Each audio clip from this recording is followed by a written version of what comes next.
Okay, anyway. So beyond technology, there's all these other ways that games are creeping into places we didn't think about. Fantasy football's been around forever. It used to be a nerdly game for nerdly nerds. Now everyone plays it. Your grandmother probably plays fantasy football. Like, everybody is playing it. It's just everywhere. It's a game that leeches off a game.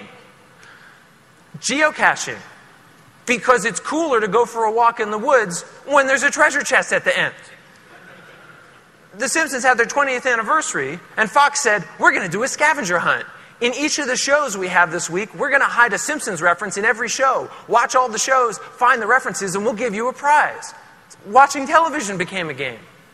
DARPA wanted to figure out what are people able to figure out through crowdsourcing, so they made a game. They put these red balloons all over the country and said, let's see who can find them first. And everybody raced to find the red balloons and did DARPA's research for them. Weight Watchers, they have this whole point system, which is very much like a game. And if anybody has the new Ford hybrid car, okay, I got it. It's got a speedometer, and then it's got a gas gauge. And what are those leaves? What the hell is that? The more gas you save, the more the plant grows. They put a virtual pet in your car, and it changes the way people drive. Games have crept out, and they're going everywhere. Right? Oh, and so, but now here's the question I'm going to put to you. Who do you think is designing these games? Skilled game designers? No, not really. Just like whoever's there is doing it. Imagine if skilled game designers get a hold of these kinds of things. Lee Sheldon is a great example. He's a game designer, some of you I'm sure know. He's teaching at University of Indiana now. And one of the first things he did was, you know what, this grading system kind of sucks. Because school's a game, right?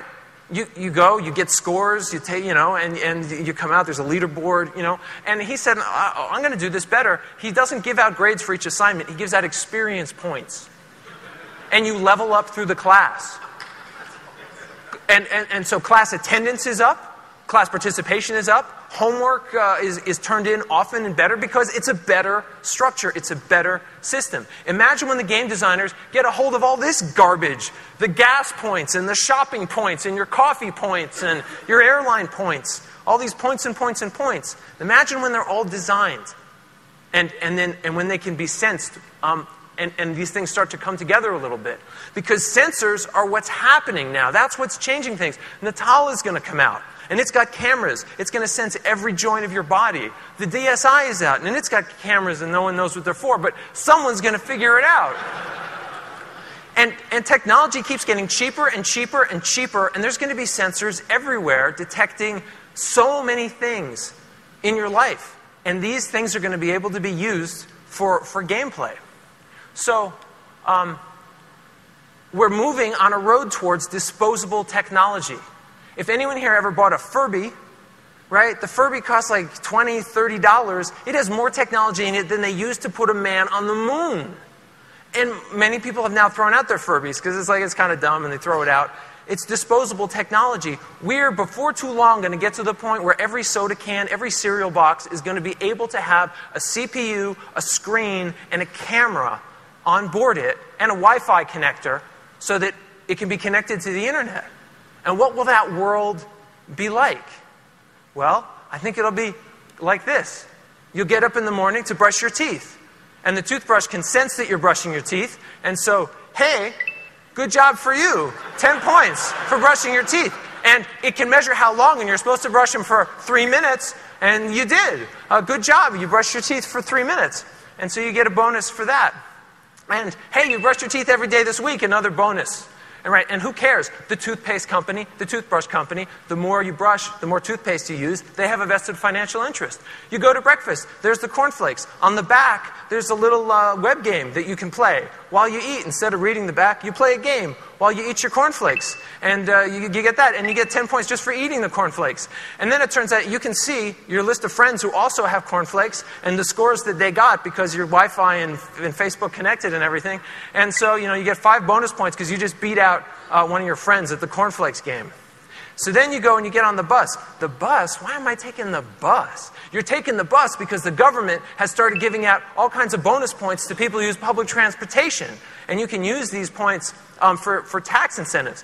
And while you're sitting on the bus riding to work and you're playing your little Tetris and getting a few points here and there, you suddenly remember, I had this dream last night. I had a dream that my mother was dancing with this giant Pepsi can. And then you realize, oh yeah, the REM-tertainment system, right? Which is the thing you put in your ear and it can sense when you enter REM sleep. And then it starts putting little advertisements out there to try and influence your dreams. And then you can fill out a little form. It's a test to see if those things came through into your dreams. And if they did, then big points for you, right? And you can use these points at the grocery store or whatever. And you get to work on time. Good job. Excellent. You got to work on time. And you get a special bonus, I don't know, for something else. Maybe because you've been there on time all week. And then there's your office mate. And he's like, check out, I got the new digital tattoo, right? It's a tattoo that you can change the image because it's got like e-ink in it in your arm, right? So you can change the image all the time to whatever you want. But a lot of people are using Tattoogle AdSense, right? And so he's got the ads up. And you're thinking, you're really dumb because Tattoogle AdSense has light sensors in it. And so that when your arm is covered, you're not going to get any money from people seeing the ads.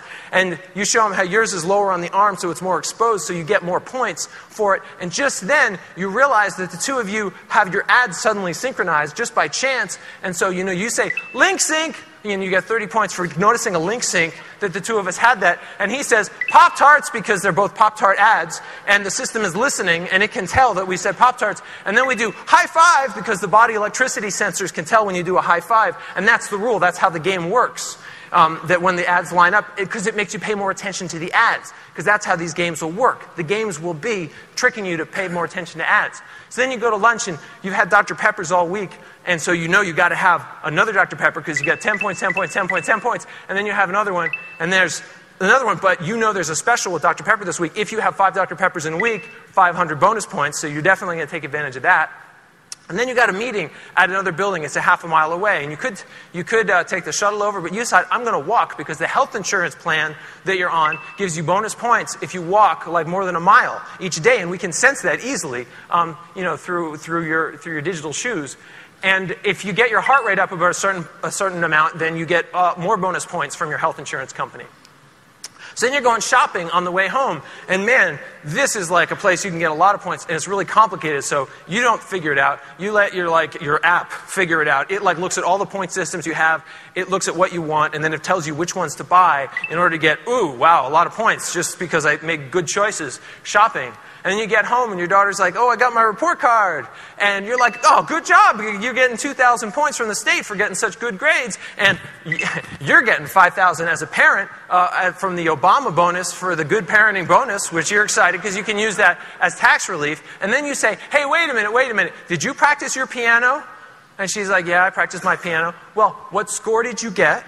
He's like, oh, well, I got 150,000. 150,000, that's the best you've ever had on that particular sonata. That's 9,000 points given by the Arts Council for your scholarship fund. So, go you, right? And then you go and watch television, and I don't even want to talk about this. It's just points. Because there's eye sensors, right, that can tell when you're watching the ads. So you want to watch the ads, certain ads especially, because you're going to get points for them. And your remote has a little screen on it and with a little camera, so you can kind of be live chat with other people are watching the show, and you play all these games, and you get all these points while you watch television. That'll be a very natural thing to do. Then finally, the day's over. You're going to bed. You sit down with your new Kindle 3.0, which of course has the eye tracking sensor in it that can tell what you've read and how much you've read of the book. And it's important to read the whole book because then if you leave a review on Amazon, you'll get super bonus points if it knows you read the whole book through. And as you finish the book, you're very surprised. Oh, did I mention that Microsoft acquired Amazon a couple of years back? But they did. And you get an achievement unlocked. This thing's been tracking you for 20 years. You've finished 500 novels. And this is like a big achievement, and you're thinking, I'm really embarrassed that my 500th novel was this dumb Star Trek novel that I'm reading, because I'm going to remember that forever. And then you start thinking about all these achievements and points and things, and realizing that, you have no idea what books your grandparents read or where they went on their daily basis, but these sensors that we're going to have on us and all around us and everywhere are going to be tracking and watching what we're doing forever. And our grandchildren will know every book that we read. That legacy will be there, will be remembered. And you get to thinking about how, wow, is it possible maybe that since all this stuff is being watched and measured and judged, that maybe I should change my behavior a little bit and be a little better than I would have been? And so it could be that these systems are just all crass commercialization and it's terrible, but it's possible that they'll inspire us to be better people if the game systems are designed right.